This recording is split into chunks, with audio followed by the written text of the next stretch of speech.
Welcome to ABA on Tap, where our goal is to find the best recipe to brew the smoothest, coldest, and best tasting ABA around. I'm Dan Lowry with Mike Rubio, and join us on our journey as we look back into the ingredients to form the best concoction of ABA on tap. In this podcast, we will talk about the history of the ABA brew, how much to consume to achieve the optimum buzz while not getting too drunk, and the recommended pairings to bring to the table.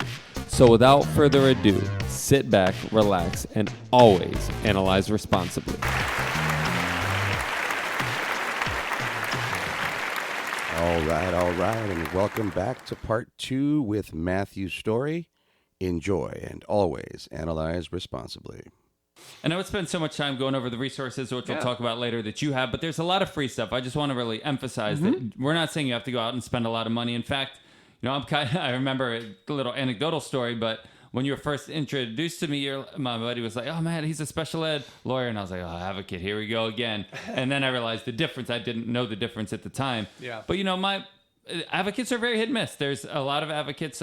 You know, my partner's been dealing with them for probably 20 years. Yeah. They will, because they get paid by the hour. And like you said, there's no real qualification to be an advocate. I could say I'm an advocate right now and charge whatever. That'll spend hours arguing about grammar on an IEP or is the I dotted or T crossed or stuff like that. So it's a service you definitely want to vet. And there can certainly be really good ones and really good benefits for it. But we're not saying you have to do it. But what we are really suggesting is making sure you empower yourself in whatever way that you can afford. Yeah, and I would definitely, ask around before you choose an advocate. There's a lot more advocates than there are attorneys. And there are some really good ones. I'm not sure my mom was a good advocate. I think she was probably a yeller.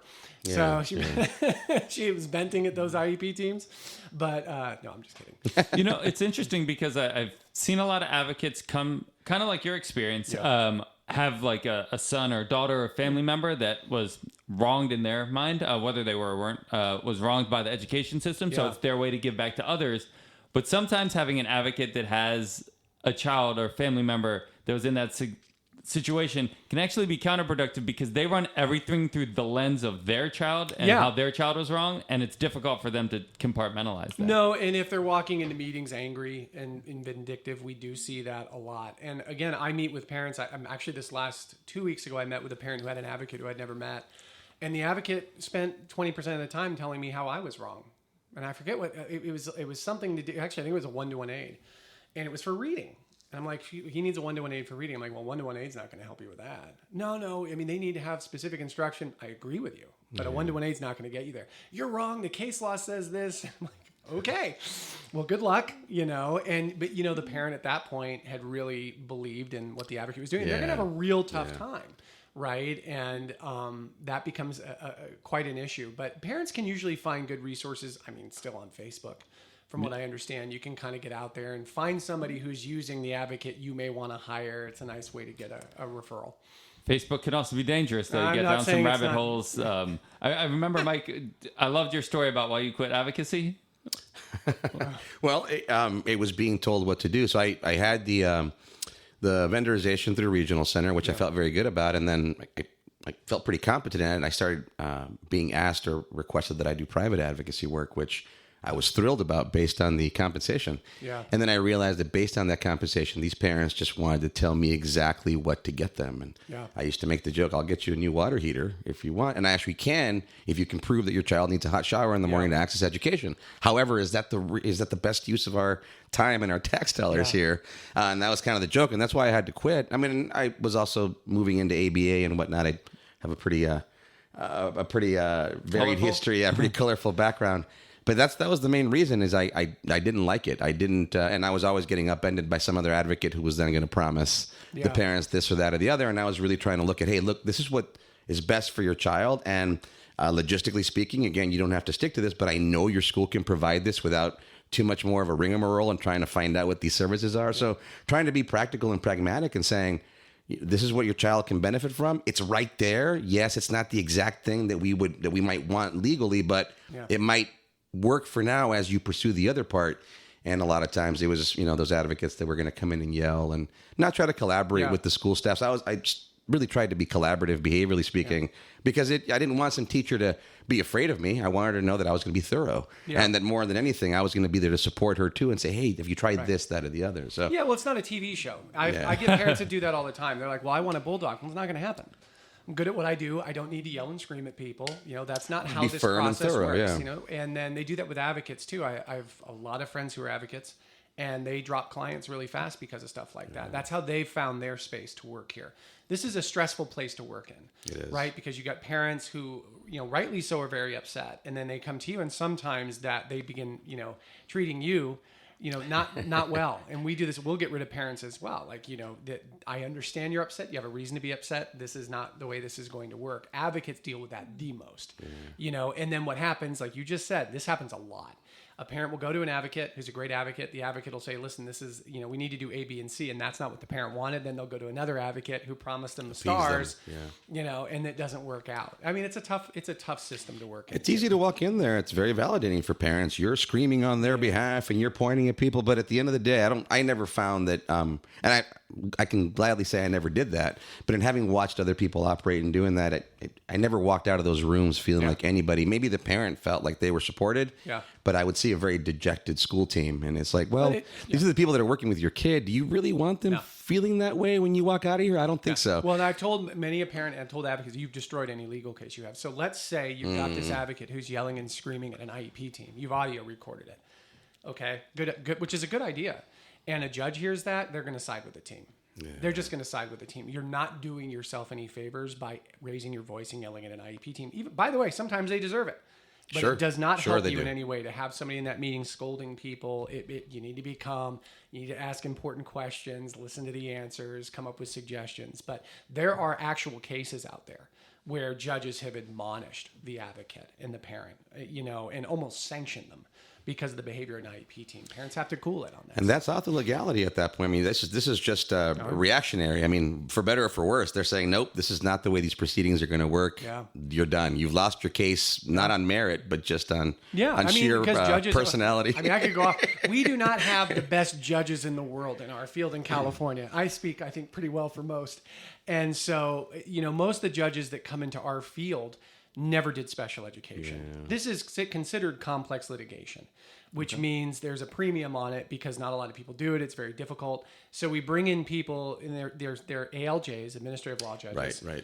It was a will and trust attorney who got a state job, and they don't know anything about this process. So they come into here, they automatically, because they've never worked this field, don't understand how schools work.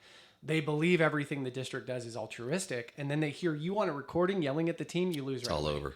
Yeah, parents lose 82 to 87% of all cases that go before the California administrative courts. Wow.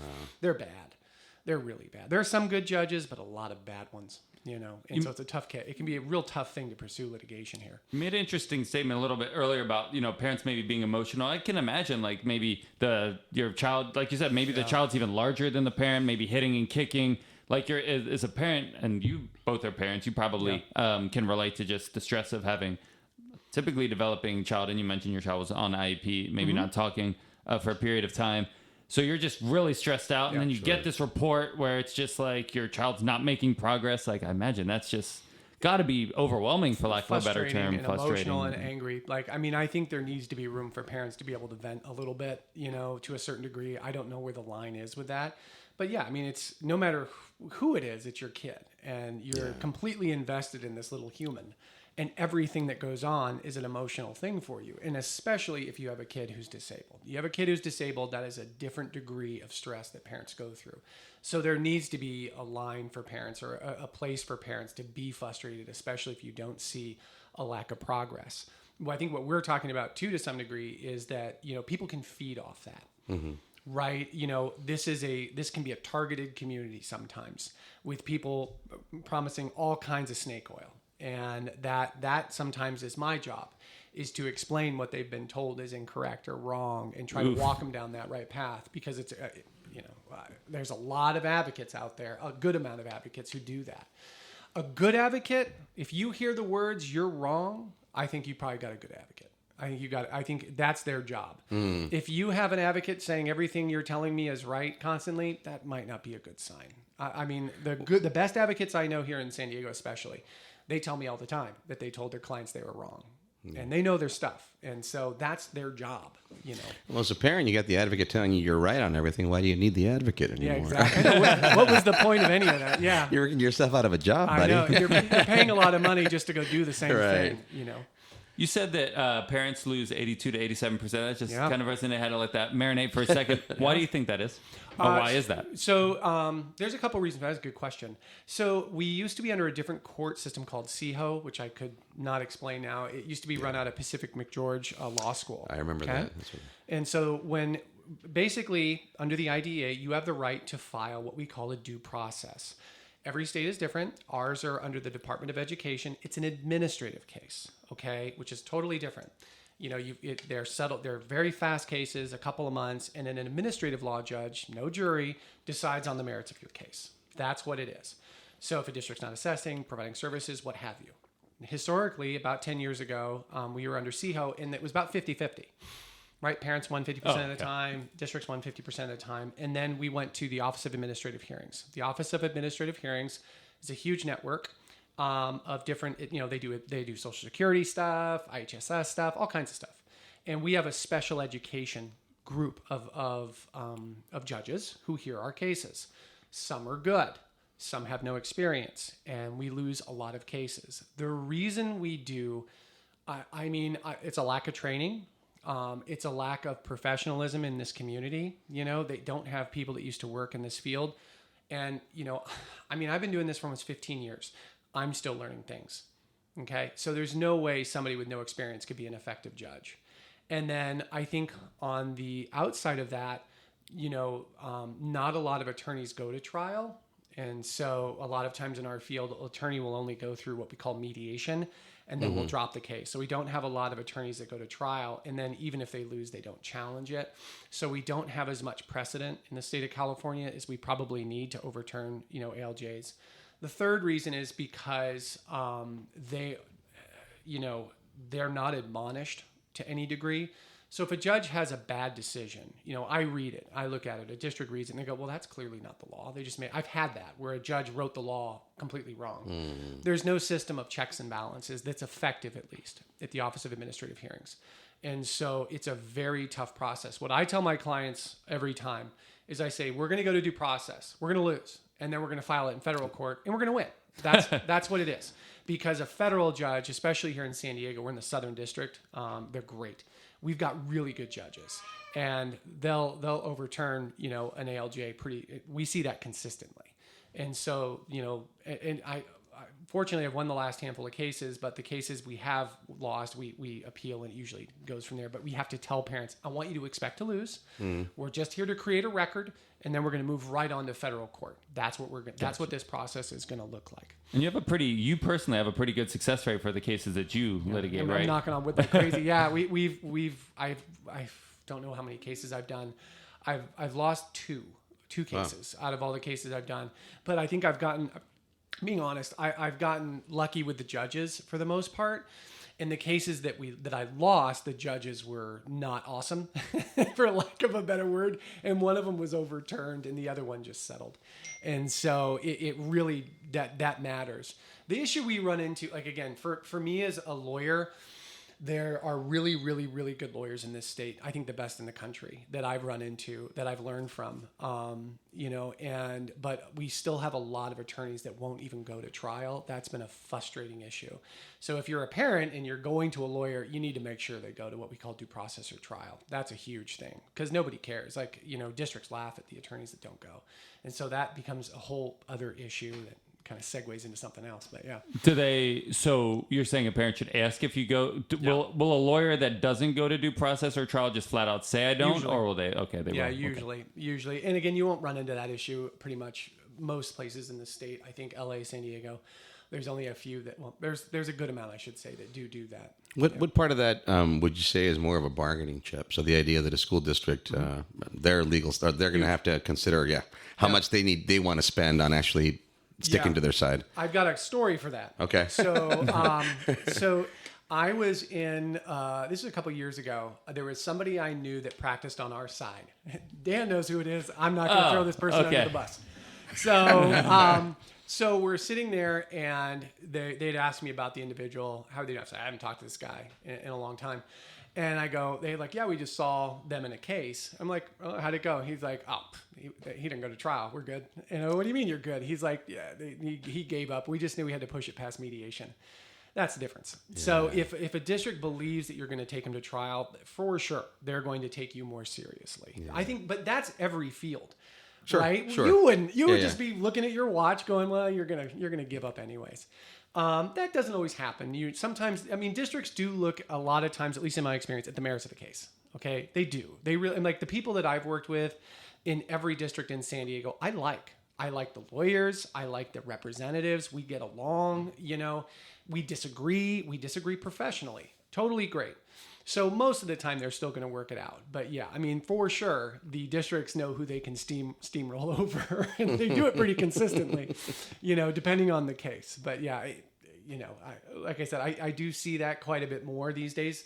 But again, like I mentioned, guys, there's not a lot of attorneys in this field. There really are not. People have to have a personal connection. I've never seen anybody, and I don't know how it works for you guys.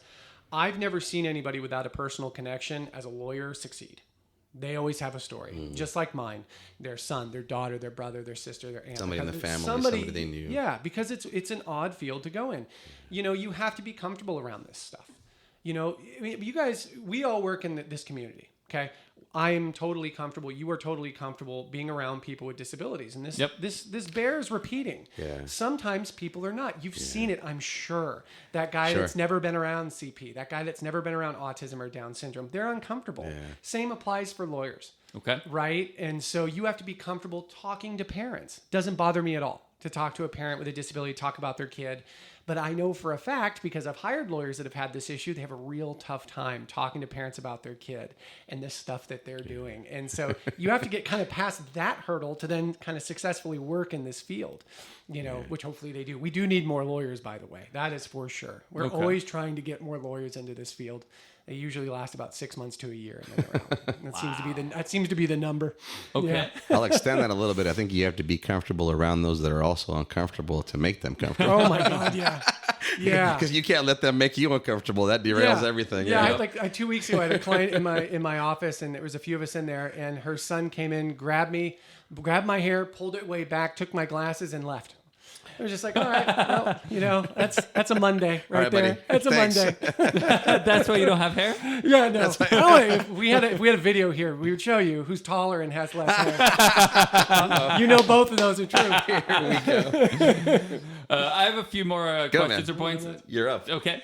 Yeah. So I want to do kind of like a pros and cons list. So what are some things that you see specific for schools that you would advise parents to maybe look out for? Yeah. Kind of on that side, what are your suggestions? Well, I mean, when you say what to look out for, do you mean like stuff they're telling you, stuff they're doing? I mean, kind of across the board? Yeah, so it was going to lead to my question in a little bit of when should they reach out to a lawyer, but like as a lawyer, maybe some things that they could do before they get to you, some things to look out for, maybe that school districts, again, not trying to throw school districts under the bus, maybe you see frequently that they don't do that they should be doing, or they shouldn't do that they should be doing, some things that specifics that parents should know about and look for or look out for. I think you can start off chronologically. Okay. You're seeing something wrong and you've told the district, hey, my son or daughter's not reading. They're showing signs of autism. They're not speaking. What can we do? If a district's not assessing, that's a red flag. So every single week, and the district, a buddy of mine who works in the San Diego Unified would totally validate this. He gets an email from me that has a kid's name and says, the school failed to assess. Can you get this done? The parent has asked for an assessment. And in California, if a parent asks for an assessment, you've got 15 days to hand that parent an assessment plan and start the assessment process. Every single week, I get a case where, that has happened. That's an easy lawsuit, by the way. Instead of doing that, I email usually the director of special ed in a couple different districts, but the one in San Diego, he and I just have a good relationship. So I email and they immediately begin assessing the next week. What a parent can do right off the bat is put things in writing. You have Class Dojo, you have Jupiter Grades, you have email. Really put things in writing. And there's a couple reasons for that. Number one, if you're a teacher and, you've had young kids, right? You go pick your kid up from class. 25 other kids there. If you go talk to the teacher, they're not going to remember a dang thing you just said, right? So put it in writing. Start making that a habit. Yes, you talk to the teacher, but follow up in writing. So, I think number two, a parent could definitely, start reading the IEP a little bit more than they normally do and not sign that document until they understand it. I think a parent could audio record their IEPs. I do. It's not weird. It's a great way to keep a record and not have to go back. As far as I'm trying to think of your question to what do I see districts doing? It's really the big thing we see is a failure to assess. Okay. After that, it gets bigger. It's a failure to provide appropriate services. So reading has been a big issue in California. All of our kids came home in COVID and we realized they weren't reading. Right? That was it. That literally happened in California because we knew, or teachers knew, they were not teaching them how to read appropriately. We went to the Culkin's method, which you can look up, and we've been trying to get the science of reading, where we teach kids the foundational blocks of reading, phonetic, understanding, and then build them up. But we haven't been teaching kids how to read. That's why you have so many dyslexia issues. And so schools are just catching up with that. They're starting to get their Wright, Orton, Gillingham, Wilson, Barton programs in line, but having those appropriate services and noting when they need to be put in place. Another red flag is a big one is if those goals weren't met and the team is doing the same thing the next year, something's wrong.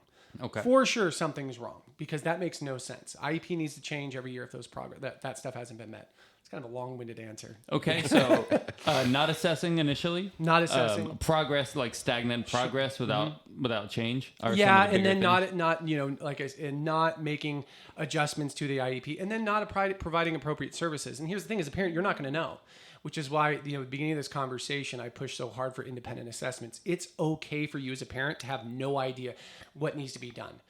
Something's wrong, right? You get it. You're like, okay, so I'm not seeing progress. There's something socially is going on. You just need to know that they need to do something. And that something is usually assessments. And if that assessment doesn't work, then it's independent assessments. And if you know those few things and put everything in writing, you're going to have a fundamentally better IEP process. I definitely noticed some of the parents that I worked with that use certain terms like free and appropriate education or IEE, things like that. All of a sudden, the IEP was totally different. Again, not that the teachers or members of the IEP were against them, but all of a sudden they minded their P's and Q's and they made sure that everything was by the book. Behaviorally, I think it shows a certain level of investment on those parents, right? Yes. So I like your point, not to say that those teachers or that school staff is taking it back and be like, oh, now we're busted, as much as, oh, now somebody's talking our language or our technology. Right. So I do think yes, certainly you can catch some people that think you didn't know what you were talking about, for sure. Yeah. And then I do think that it probably hopefully puts that school staff at ease and going, okay, this parent is invested. They know what they're talking about. Hopefully they can respond accordingly. Love the parent that brings donuts to IEP meetings. Oh, boy, man. I know plenty, right? You've heard this. Teachers like, for sure. Love that parent. They're people. You're dealing with people, right? Yeah, it's the way to do it. Folks. And this stuff was hard fought. We talked about it before we came on. Getting these procedural protections, these services in place, this was a hard fight that took a long time. And so I always tell parents, you please appreciate the amount of work that has gone into getting this stuff available for you. So take the time to learn it, and you'll be a better advocate for your kid. So you brought up IE a bunch of times. Just for specifics, how exactly does the parent just says, I want an IEP, mm-hmm. They get a list of provider? Yeah. Can you so here's how IEs work. Typically, a district gets the first bite of the apple. So let's play it out with autism. You tell the district, hey, I believe my child has autism, and the district does an assessment. You don't agree with it. So at that point, you can request an independent educational evaluation. And the district only has two options. They can either fund it, which place you go choose your provider and the district contracts with them. But you have to remember the district can also file a due process to defend their assessment. So we call that funder file. So most districts across the state are going to grant that IE because it's a waste of money to file a due process. There are a couple districts who will file a due process, and it's awful if they do that. I think it's one of the worst decisions a school district can ever make because you're suing a parent. I mean, that's clearly stupid. But there are some districts that do that, very specific districts. And we see all kinds of problems in the districts, that waste the money and time on that stuff. Okay, so they just request, say, I want an IEE, and they will be given a list of people they can call. But you can also choose your out own. Yep. Yeah, you'll be given a list. Parents ask that all the time. Well, are they going to give me a list? They are. They're going to give you a list of IE providers. call them and see who you like. But you also have the opportunity to go and find your own assessor. They have to meet certain criteria. Usually there's a cost cap of funding that you have access to. In San Diego, in Southern California, they're always going to meet the cost cap, so you're fine. But, and then you can just ask other people. We keep a list of advocates, other attorneys keep a list of people they use. And by the way, they're usually pretty consistent. IE list is almost the same as my list. Yeah. Okay. Yeah. I'm going to give you a magic wand here. Or did you have a follow up? So a magic wand here. One thing, if you could change one thing, or more than one thing, but what would you change about school district and just programmatic behavior that you think could make a big difference? That's a big question. I know. Yeah. So I would want more money, smaller class sizes. Those are the two biggest issues I see in education right now. And with the DOE closing, or that's not going to close, but with the issues we're seeing with that, it's a problem. We don't take education serious in this country. And my thought is always, we should be going for the greatest public schools that have ever existed. That should be the mantra in my mind. We're not even anywhere near that. However, the two issues that I see that always seem to be rubbing against each other are too many kids in a classroom and not enough money and not enough. And because of that, it's an endless cycle. I have a 9-year-old, okay? And if I go to a birthday party with 30 kids, it's chaos. Why would you expect different in a third grade classroom? Yeah. No, I mean, and by the way, my son's teacher, awesome. They do a great job. But, this idea that we're shoving 25 elementary school kids in a class and thinking that's okay is so unbelievably stupid. It's hard to sometimes reconcile with reality. To expect that they're going to be on similar levels. Oh my God, no. Yeah. No, and that the teacher's going to know where your child is. And so to me, really up until 4th grade, people ask me this all the time, I wouldn't have more than 10 kids in a classroom. And then because from 4th grade, you go from learning to read to reading to learn. And then from 4th grade, and then I would start incrementally increasing it. And just because, and then if you do that, you have less services required because the kid's getting more individualized attention. A teacher with a kid with behaviors in a class of 25 is going to have a tougher time than a teacher with 10 kids in a class. So I'd like to see that. But really, a lot of this comes down to funding. The IDEA mandated 40% of states' money would come from the federal government. They've never gone beyond 13%. It's just not a big priority. Wow. So when we're talking about the lack of services, this is all money. It's all money. Teachers aren't paid enough. Service providers aren't paid enough, and we don't have enough in them. Professional development. Oh my God. They're in schools that are falling apart. Sure. Right. And so that's kind of the reality of education. You're right. Professional development's a big one. It's huge. Yeah, they're not given the time, the money, or the resources to go to places to learn the new things that are out there. Yeah. And then they're not paid enough to do it. The idea that teachers, they're graduate level educated. And it should be competitive. Right, a teacher, you should want to be a teacher. We're not seeing that anymore, and especially a special ed teacher. Nobody wants that job. Hard jobs. They're like the best people in the world, and they're what? So I think a special ed teacher might be paid $1,000 or $2,000 more than a general. That's insane. Why would you do that job? And get hit, kicked, slapped, yelled at all day. It's all hard work. I think it's all. I mean, that's the only answer I have is those people have it in them. They're amazing people. Yeah, you've got it in you. I was going to ask you, what would you change for school teachers, but it's probably the same answer. I would pay them. I would substantially more. It would be a substantial. Did my partner put you up for that? No, answer? no.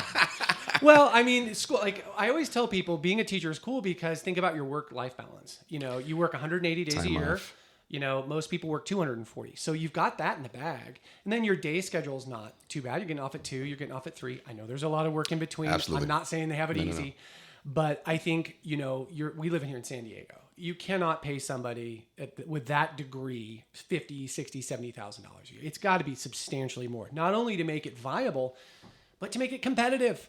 You want people to want to be teachers when they come out of college. You want that this science, especially when we're talking about STEM, you want these amazing mathematicians and biologists to come into public schools, but we don't do that. And then the more we create charter schools and where the Department of Education is going, the less we're just funding them. I mean, it's ridiculous. It is a ridiculous, like vouchers. Segue, right? He just gave it to us. Sure. Oh, you want to segue? Department of Education. Yeah. I know that's been in the news as of late, something about dissolving an entire Department of Education, which... without saying too much, I'll pass it over to you. Can I use whatever language I want? No, I know. If you cuss, we will have to mark it as explicit. Yeah, if you curse, we have to Anything else check is this free. little box. So you remember how earlier we talked about people that don't know what they're doing being in charge of a system? So if you have people railing against the Department of Education, just ask them, well, what does it do? They have no idea what they're talking about. They waste money, Matt Storey. They waste money. It's just clearly. It's the cycle of dumb that just keeps going on. Here's the deal. The Department of Education is actually pretty simple. It's a funding mechanism. That's its starting point. So when the government, the Congress allocates money for schools, federal funding, which they need for special education, for meals, it goes to the DOE. It makes sense, right? You would need an organization, Rand Paul's not going to write a check to Murrieta Valley, right? It's got to go through the DOE because you need that. That's great. And they do a pretty good job of it. But they also do civil rights investigations. That includes predominantly disability stuff. That's huge, right? I mean, there's tons of cases about that. What has ticked people off, I believe, at least as far as I understand, is they also do some investigations into LGBTQ stuff, which is important. That, for some reason, makes people angry. But I think the overarching, what they're trying to do is dissolve public education to a large degree, because the people that are promoting are the same people that are promoting like vouchers in other states, which is, again, so dumb. It's just giving money to rich people. Statistically speaking, that's all it does. So what would be the risk of dissolving it? And I think one of the potential things being thrown out is basically putting it back in the state's hands. So taking the federal, putting it back in the state's hands. What would be the risks of that? Well, I mean, there's a lot of risks, but I'll try to go into them. Again, it's you still need somebody to write states a check, because that's what happens. The money doesn't go from the Department of Education into San Diego Unified. It goes into the Department of Education, to the California Department of Education, then it goes into San Diego Unified. That's how it works. Okay. So all you're doing, again, is getting rid of this resource that people have. But it's also, sorry, I put my hand, not used to talking to Mike, put my hand right in front of there, I heard that. But it's also getting rid of a huge brain trust of people that understand how this funding is working, understand where it's important to go, for the purpose that most people don't understand. And so it's this mistrust of the Department of Education that's entirely fake. And it's going to result into probably a pretty significant funding crisis, where you have states either A, not getting the money they need, or B, getting the money they don't need. If you look at the states that are pushing this, they're the lowest performing states in the country. Oklahoma's last place. They're pushing this. They are last place in reading, writing, math. Alabama, Louisiana, they're the worst states across the board for standardized scores. And they're the ones that are pushing, in a lot of ways, getting rid of this. And I think it's a huge mistake. And then the civil rights thing is really close to my heart. Sometimes the work that I can do, that attorneys like the grinders that do, is not enough. We need institutional investigation. We need somebody to come in and go, holy moly, this entire school district is abusing disabled kids. That's what they do. So it's really important, the work they do. And it's gotten lost in a lot of, whatever the rhetoric. With the rhetoric and the nonsense that's going on, and just the level of mistrust that people have towards government agencies. So, to me, again, I start off by saying I think the mantra of education should be, we should be the best that's ever existed. That's the starting point. We are going to create the best public school system that's ever existed. We are going completely opposite of that. We are defunding schools. That's the reason charter schools are great, right? I don't like them because of what they do. It takes away public money in an already strained system and puts it in a place that's not really, there's no benefit. It's not any better. The scores aren't better. The stats aren't better. The services aren't better. Makes no sense. Although I understand people's frustration, and then you look at other states doing vouchers, which is basically giving parents money that they could have used for public school, for private school, but they're not going to be able to afford the private school anyways. So think they did it in South Carolina. 93% of it all went to rich people whose kids were already in private school. Wow. You know what I mean? So you get these scams that are kind of coming. And my large concern is that public education, the dissolving of public education, is going to have just, unimaginable consequences for the next couple of generations. So my understanding is that a lot of education is done at the state level, but special education, a lot of that is done at the DOE federal level through IDEA, which is what you've talked about, which mandates the IEPs. So that's right. Any thoughts on that? If we were to abolish the DOE, how that would affect IDEA and the implementation of IEPs? Yeah, well, it won't. So I don't even know. The president can't dissolve the DOE, but Congress certainly can, and they may. Then there's the IDEA. That's a federal statute. The president couldn't do this. Congress and the Senate would have to do this. I don't see that happening, although everything has been a mystery to me of lately. Assuming they dissolve the DOE, the federal legislation and funding would still be there. And so then they would have to come up with some mechanism to provide that funding to the states. But even with the DOE, we're only getting 13% of the funding. We're missing 30% of the money promised. So I would imagine that might get worse because Congress, we have the IDEA, but Congress is never fully funding it. Okay. And so that could get worse. So states are going to get less money because you don't have this great organization advocating, because that's one of the things they've been doing. You need to give us the money you're promising, which they never do. And so we would lose that, and I can see that funding resource go away. Then you lose the civil rights stuff. You're going to have larger institutional cases of abuse, for sure, because the DOE plays such a huge role in trying to weed that out. And I can assure you, as somebody who's involved with a lot of these cases, the stuff that you heard about, or if you didn't hear about it, the institutionalization of disabled children is absolutely still going on. The abuse of disabled children is absolutely still going on, just like it was in the 40s, 50s, when public school really started coming around, until the 60s when we started, bringing them back into public school. We're going to lose that. And there's nothing that can take that place. States aren't going to invest in that, right? Well, and the reason that went away was because it was detrimental. It was clear that there was abusive situations, right? Whether institutions being closed down or things like regional centers here in California saying, bring your family members back to your community. Why do they need to go so far away from home, far away from their families, where the services could be provided locally? So one thing of all the stuff regional centers now doing, what is the program right now where the kids are actually staying in the home. They're having, it's not the self-advocacy program, self-determination. All these great things that have brought kids out of the fold. Right, out of the institutions into the community, and then cost less over time, and is better for everybody involved. Right? Giving the parent the power of the purse, more like a flexible spending account, and saying, I think this is what my child needs. Let me go find the professionals that can do this. I'm super embarrassed. I'm on the board of Regional Center, and I have self-determination. We've been talking a lot. All right, so I'm going to open this up to hopefully what's going to pave our way to the closing here. Although we've got a few minutes left. Yeah, we got a lot of time left. I do have. The studio will be inhabited by other people here soon. But thinking about ABA in schools, ABA in educational settings, let me give it a little bit of historical context.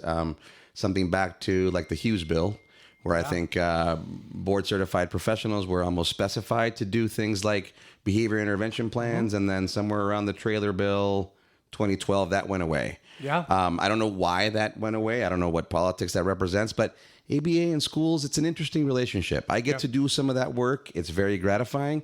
I would also say it's some of the more difficult work I have to do because you're going into a setting that's already pre-established its contingencies, and you have to work within those with very little to no flexibility at times. So as a behavior analyst, it's a super challenge, very gratifying when I can see some achievement or make some progress, and also just very, very difficult in general, and trying to work with the teacher and the school staff and convince them that, this little science approach that I have is going to be a little bit more beneficial than just the behavior management techniques they're using.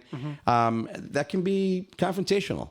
We're not always welcome, right? It takes me months sometimes to feel like I'm part of the fiber on that campus, in that setting. And that's anywhere from administration to the people in the classroom. And so it can be very isolating for the student. It can be very isolating for me.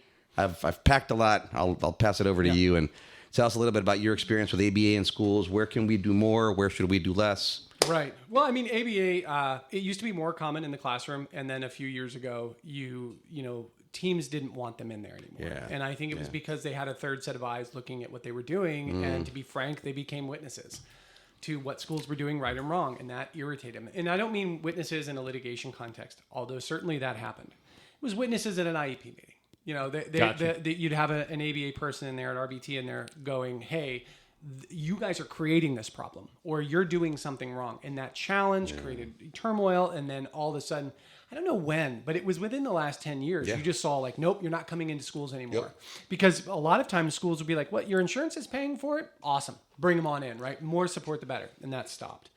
So ABA can be a really good thing for schools. And a lot of parents want that. How do they do it? you've got to start off with assessments. You've got to start off with being able to show that the student's not making any progress, especially behaviorally, and that ABA is going to be the required mode of intervention. Usually you're going to need a functional behavioral assessment. You guys know that.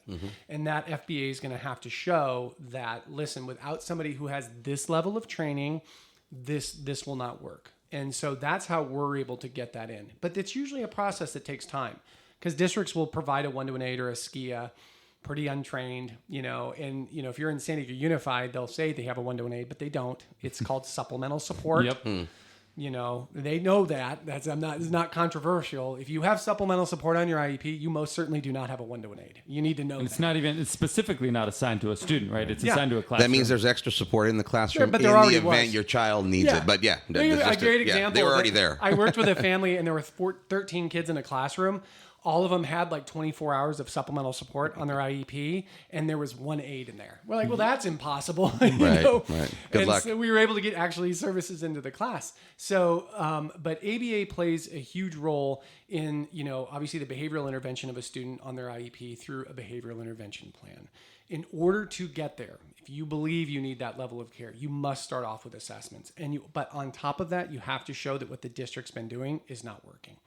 So if you have services in your IEP right now, and it's not perfect progress, but you're seeing progress, probably not going to be able to get ABA in. Okay. However, if I'm able to show, look, over the last 2 years or the last year, behavior's been the same. You've been providing supplemental support or 1-to-8. We did an FBA. It's going to have to be an independent one. And it shows that this is needed. We have a higher likelihood of getting that ABA in the classroom. It's a tough fight. I've actually found that getting ABA in a classroom is tougher than getting a non-public school. For sure.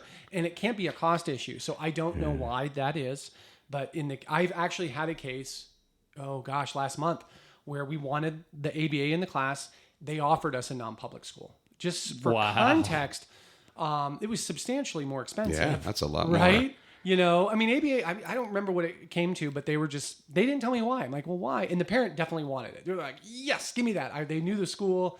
It was TIEE, great school. And they were like, yes, give me that. So I was like, are you sure? Because we could do this. And they were like, they turned they did a 180 on me. They're like, no, we want the non-public school. I'm like, okay. So that's what we did. And that was in lieu of the ABA, which I thought was better. I actually kind of said, you sure? Because general education environment, typical peers, all this stuff. And there was no talking. There was no talking. They were like, nope, this is what we've always wanted. This was the ultimate goal. Make the ultimate goal. And so I had to do what my clients wanted, and that's what yeah. But it works really well. I think it can be counterproductive to have an untrained 1-to-8 in the IEP. And I've most certainly seen a 1-to-8 come in and the behaviors escalate. We actually see that more often than not. Just because to do what you guys do requires a significant amount of training. Well, and to come in and see the behaviors escalate, you really need somebody to be able to speak to that. So it's not unseen that we would come in and apply certain interventions, and because we're hitting the function of the behavior, we see an increase, right? Yeah. But that's also our affirmation of the consequent to say, yeah, that's our manipulation here experimentally. So we've just hit the correct button. Oh, really? So fear not, it's going up, but we know what we're doing. When you see a kid, I've seen aides where they're just triggering the kid for 2 years, and then the behavior gets worse. I'm sure you guys have. Sure, that's consistent too, and it's not the aide's fault. They didn't know any better. You know what I mean? A lot of times, like in the example you gave, it's just easier to get rid of the kid, right? Because then the kid's the problem versus the teacher that may be able to do something differently. It's easier to just get rid of the kid and not have That's what they always do at a young age. That's why a lot of kids, when you're, especially kindergarten to like 3rd grade, they're pulled to a special education class. And a lot of times parents are promised, well, this has this correct support, so we're going to put them here, as opposed to providing that support in the classroom. Which is challenging because, like, my partners talked about that every year, or even less than a year, every bit that child is away from the curriculum, they're getting farther away from the curriculum. So there's that chasm is getting larger and larger. So it's actually becoming harder to get them back into generalization. Huge, yeah. If you're a parent and your child is on the autism spectrum, right, and they have pretty significant behaviors, but cognitively they're pretty average, I would be very hesitant to pull them out of a general ed setting and do everything I can to keep them in the tip. Because what's going to happen is you're going to go into a special ed setting. The coursework is going to be modified to far less than you can do. And then even if we get your behaviors under control in a year or two, now you're 3 years behind all your other peers, which is, by the way, also creates behaviors. And sometimes you'll see a regression when we do that. So you got to be real cautious depending on what you're dealing with before you start restricting kids into special ed. I'm trying to think in my career how often, it's probably less than a handful of times that I've seen a student go from a non-public campus back onto a comprehensive campus. So, I mean, that's a hard shift. To your point, as a parent, I think you need to understand that once you go in that direction, that might be where you stay. And it's just fine, because if that's what your student needs, then great. Yeah. But I think that's something that parents, in my career, failed to understand. Is going, it's not a comprehensive campus. That is a more restrictive setting. However, that's what your child needs. Go for it. Yeah. Just know that the move in the other direction. I mean, I've maybe seen it 4 or 5 times. I've seen it 30 years. A little more than that, but yeah, it's the same thing. It's the end result. Yeah. There are some non-public schools that just get it right, and that's true. They serve more typically developing peers, and the kids don't have a lot of problems. But that social piece, man, when a kid's environment has been so isolated for so long, like getting beyond that later in life becomes very difficult. And so parents, rightly so, are very uncomfortable, because they're scared for their children. I get it. But sometimes you have to, and this isn't every kid, you have to think more about, okay, maybe my son or daughter needs to go through this experience so that they can get a job someday and function okay at that job. They can, go to college someday, and function in college. The social isolation at some non-public schools has been a huge issue. And you're right, they don't often come back. They go there. It's hard. But you know what? Usually the parent has been dealing with a public school and they're so angry they don't care.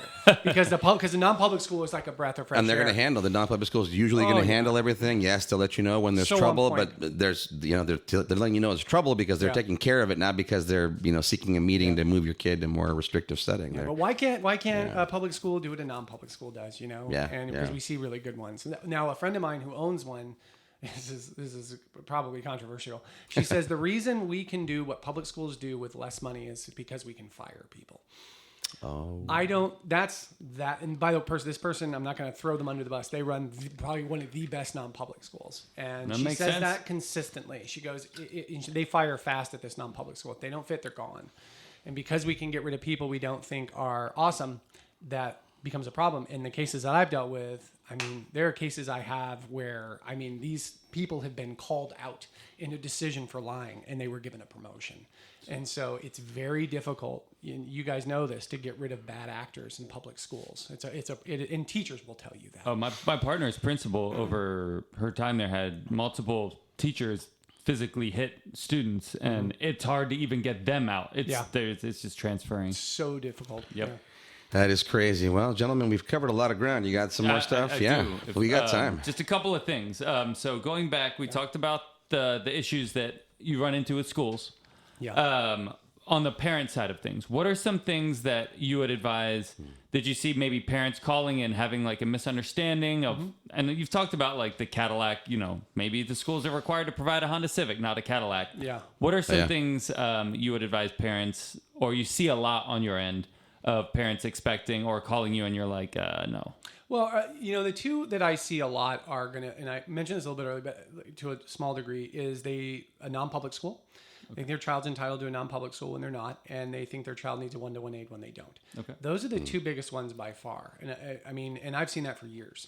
A non-public school is basically there, legally speaking, you're never going to get it unless the student's been there.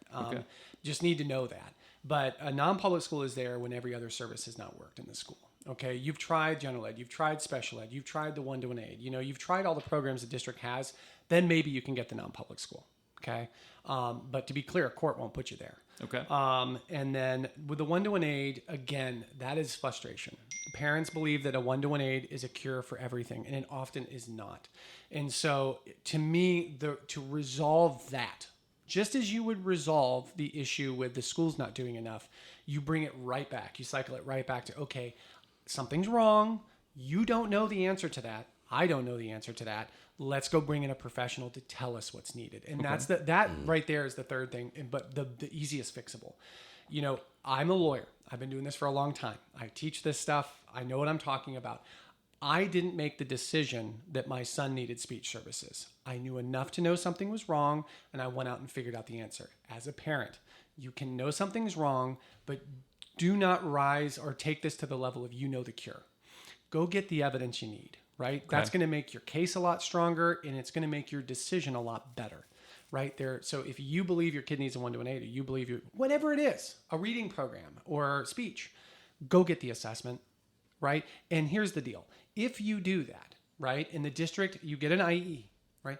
And the IE gives you, this is what the district needs to do. And they don't do it, then a lawyer. Because that makes my case 1,000 times easier. Most of the time, a lawyer on the other side is going to look at the IE and go, okay. That was going to be my next question is we've talked a little bit about advocacy. We've talked about requesting IEs. When would you tell a parent to contact a special education attorney? Honestly, the starting point is, if you have any questions for the lawyers here in San Diego, they're going to answer them. But when a lawyer comes into play is when the district is not doing something they should be doing. But remember that we have to be able to prove that they're not doing that. And if it's just you telling me, I can certainly look at the case, like a lack of progress. You're telling me there's a lack of progress, that's easy. I can look at 3 IEPs and go, there's a lack of progress and a problem. Honestly, that's fine. But still, I'm still going to need to figure out what the student needs. Because one of the things I hate is, okay, I see a lack of progress for 3 years. We sue a district. They give us what's called compensatory education or money for private tutoring. The IEP is still there. We got to fix that. So we still have to answer those 2 questions. So if you're seeing like a lack of progress like that, definitely a lawyer. But on top of that, if the district is clearly not doing something you think they should be doing, probably time to get a lawyer because that is the dispute we're trying to resolve. Okay. So IEs really important. Looking at the progress, staying on top of that. If you're not able to really get on top of that, might be a good time. You also talked about services. The last thing that I wanted to bring up and ask you to speak on a little bit is one of my favorite handouts that I would give to my parents in my parent groups is your IEP handbook pocketbook. Oh, yeah. Kind of IEPs for dummies, for lack of a better term. Like it was a really well-written document. I don't know if you want to say where they can find it, but also maybe if you could just give a couple of bangers or a couple. I know you mentioned the audio recordings, the 30 days. Man, you're taking all the good ones. Things like that. If you want to mention a couple of the bangers and where they can find it, I can't recommend this resource enough. So we give those out for free. You can just email my office. It's info@calsped, CALSPED.com, and we'll send you a bunch. We send them to all kinds of places, and we have them in English and Spanish. And it's basically just a shortened version of the procedural safeguards. And it illustrates you can audio record an IEP. You ask for an IEP, they have to hold it in 30 days. If they ask for an assessment, they have to give you an assessment plan in 15 days. They have to complete the assessments in 60 days. You have the right to request independent educational evaluations. You have the right to disagree with an IEP. You have the right to file due process. There's 15 in there that I'm sure I'm missing, but those are the main ones that people don't understand. You can call an IEP as many times as you want. I know a parent that calls 1, 2, or 3 times minimum a year. They have to do it. There's no maximum limit here. And if you're having issues, any parent, I would tell them, if you're having issues with the IEP team, call an IEP meeting first. Go sit down, express those issues, audio record the meeting, and then go from there. That's the starting point. Parents that only have annual IEP meetings, but that are frustrated with the process, they're doing it wrong. Yeah, I would tell a lot of my parents to, if there's a change or they're not seeing progress, and a lot of times the IEP would be like in the spring or April or May. And what would happen is they would get to April or May and the child wouldn't have progress. And they're like, oh, well, we'll try again next year. It's like, well, you've lost the whole year. Maybe request an IEP in October, November, December, so that you can see where they're at. So you don't get to the end of the year and then you're like, well, we'll try again next year. Well, what happened to this year? Yeah, absolutely. Call as many. I mean, even with my son, we had several times a year we'd have an IEP. And you can also ask for an early triennial. So the district's required to assess every 3 years. But if you feel like nobody's having an answer to your problem, instead of going IEEs, you could go, well, let's do an early triennial. So instead of doing it next year, we're going to do it this year, something like that. So just repeating those requests for assessments to try to get the answers. I think the underlying all of this is you need to be informed. And the question is how to get informed. And so you do this by going through, okay, something's wrong. I don't see progress. I don't know what to do because I'm not a reading specialist. So I'm going to call an IEP meeting. I'm going to ask. If I don't like the answer to that, okay, maybe I'm going to go through the assessment process. Okay, I don't like the assessments they did. Now I'm going to go through the independent assessment process. At one of those junctures right there, you're going to get the answer of what's needed. And then the question is, does the district do those services that you're requesting, whatever it is, or do they not? The point at what they do not, or when they do not, that's when a lawyer comes into play. And if somebody, in no way do we do this as an advertisement, but if somebody does want to reach out to you, how would they get in touch with you for legal representation? There are two ways to get in touch with me. You can just call my office, which is 858-433-1060. I had to think about that.